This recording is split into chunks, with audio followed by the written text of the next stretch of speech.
মার্কিন যুক্তরাষ্ট্রের নতুন শুল্কারোপ চায় না বাংলাদেশ। তারপরও করা হলে তা যৌক্তিক পর্যায়ে হোক, সেই চাওয়া বাণিজ্য উপদেষ্টা শেখ বশিরউদ্দিনের। মার্কিন যুক্তরাষ্ট্রের শুল্কারোপ ইস্যুতে বিকেলে বাণিজ্য মন্ত্রণালয়ে দেশের বিশিষ্ট অর্থনীতিবিদ ও ব্যবসায়ীদের সঙ্গে জরুরি বৈঠক শেষে একথা জানান তিনি। বাণিজ্য উপদেষ্টা বলেন, মার্কিন প্রশাসনের সাথে 3 দিনের আলোচনা উৎসাহব্যঞ্জক হয়েছে। বেশ কয়েকটি বিষয়ে একমত হলেও কিছু গুরুত্বপূর্ণ ইস্যুতে এখনও চূড়ান্ত সিদ্ধান্ত হয়নি। তবে কোনো লবিস্ট নিয়োগের কথা সরকার ভাবছে না বলেও জানান উপদেষ্টা। এদিকে যুক্তরাষ্ট্রের সাথে সরকারের আলোচনায় সন্তুষ্টি জানিয়েছেন বৈঠকে অংশ নেওয়া ব্যবসায়ী প্রতিনিধিরা।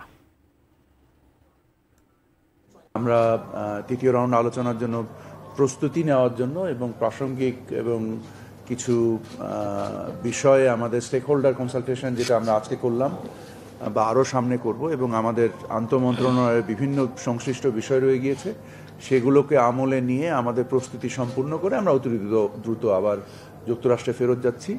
এবং আমরা আশা করছি যে আল্লাহর রহমতে আমাদের একটা ভালো আউটকাম যেন এটার জন্য আসে, এটার জন্য আমরা সার্বিকভাবে সকলে একত্রে কাজ করছি।